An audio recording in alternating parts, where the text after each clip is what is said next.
TV 24 news ವಾಹಿನಿಗೆ ಸ್ವಾಗತ. ಅಗ್ರದಲ್ಲಿ ತರಬೇತಿ ವೇಳೆ ನಿಧನರಾಗಿದ್ದ ಭಾರತೀಯ ವಾಯುಸೇನೆಯ ಪ್ಯಾರಾಜಂಪ್ ಜೂನಿಯರ್ ವಾರೆಂಟ್ ಅಧಿಕಾರಿ ಮಂಜುನಾಥ್ ಅವರ ಆಕಸ್ಮಿಕ ಸಾವು ಅತೀವ ದುಃಖ ತಂದಿದೆ ಎಂದು ಉಸ್ತುವಾರಿ ಸಚಿವ ಮಧು ಬಂಗಾರಪ್ಪ ಹೇಳಿದರು. ಹೊಸನಗರದಲ್ಲಿ ಮಾತನಾಡಿದ ಅವರು, ಕುಟುಂಬದ ಪ್ರಮುಖ ಶಕ್ತಿಯಾಗಿದ್ದ ಮಂಜುನಾಥ್ ಅವರ ನಿಧನದಿಂದ ಅವರ ಇಡೀ ಕುಟುಂಬ ವರ್ಗಕ್ಕೆ ಕತ್ತಲು ಆವರಿಸಿದಂತಾಗಿದೆ. ಇಂತಹ ಸಂಕಷ್ಟದ ಸಂದರ್ಭದಲ್ಲಿ ಸರ್ಕಾರದ ಪರವಾಗಿ ನೆರವಾಗುವುದಾಗಿ ತಿಳಿಸಿದರು. ದೇಶ ಕಾಯುವ ಪವಿತ್ರ ಕಾರ್ಯದಲ್ಲಿ ಸಕ್ರಿಯವಾಗಿದ್ದ ಮಂಜುನಾಥ್ ಅವರ ಆಕಸ್ಮಿಕ ನಿರ್ಗಮನ ಅತೀವ ದುಃಖ ತಂದಿದೆ. ಯೋಧರಿಗೆ ಗೌರವ ಸಲ್ಲಿಸೋದ್ರ ಜೊತೆಗೆ ಅಗತ್ಯವಾದ ಎಲ್ಲ ಸಹಕಾರವನ್ನ ಕೊಡುವುದಾಗಿ ಭರವಸೆ ಕೊಟ್ಟಿದ್ರು.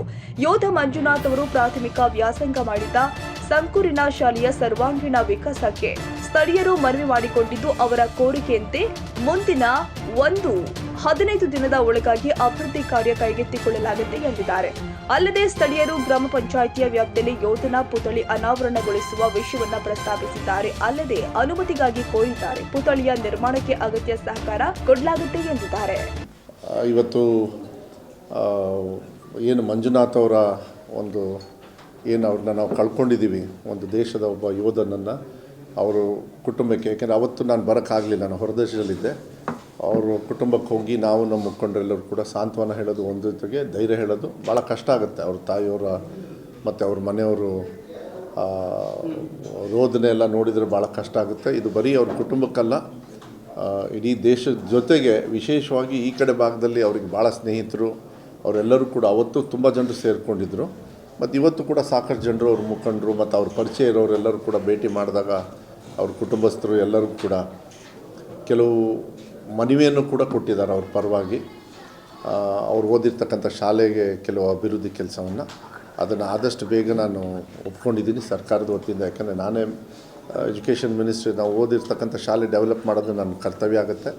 ನನ್ನ ಪ್ರಕಾರ ಇನ್ನೊಂದು 10-15 ದಿವಸದೊಳಗೇ ಕೆಲವು ಡಿಸಿಷನ್ಸ್ ತೊಗೊಂಡು ಆ ಪ್ರೋಗ್ರೆಸ್ನ ಇಮಿಡಿಯೇಟಾಗಿ ಅದು ಅನುಷ್ಠಾನ ಮಾಡಬೇಕಾಗ್ತದೆ.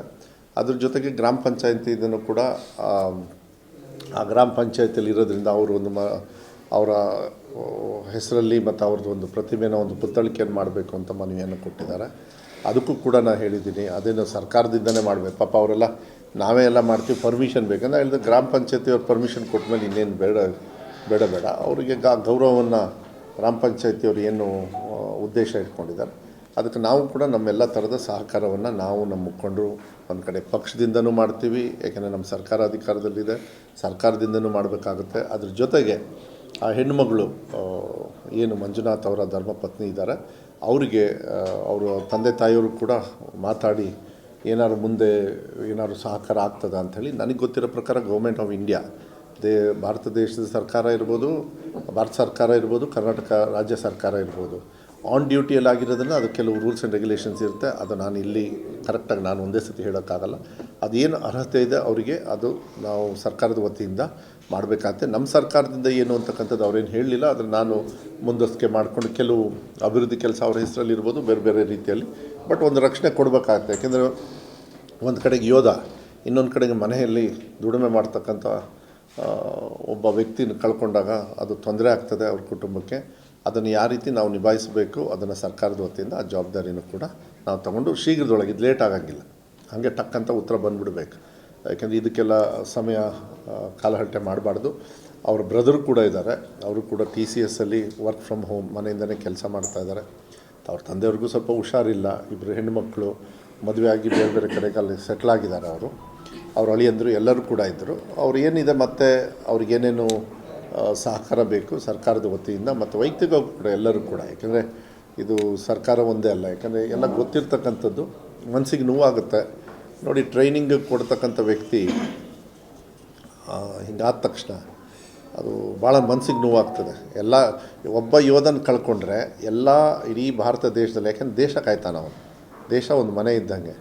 ಆ ದೇಶ ಕಾಯ್ತಕ್ಕಂಥ ಯೋಧ ನಮ್ಮನ್ನು ಬಿಟ್ಟು ಹೋದ ಅಂದರೆ ಎಲ್ಲ ಕುಟುಂಬದಲ್ಲೂ ಒಬ್ಬ ಮಗ ಹೋದಂಗೆ, ಮಗನೋ ಮಗಳೋ ಯಾರೋ ಒಬ್ಬ ಕುಟುಂಬದ ಸದಸ್ಯ ಹೋದಂಗೆ.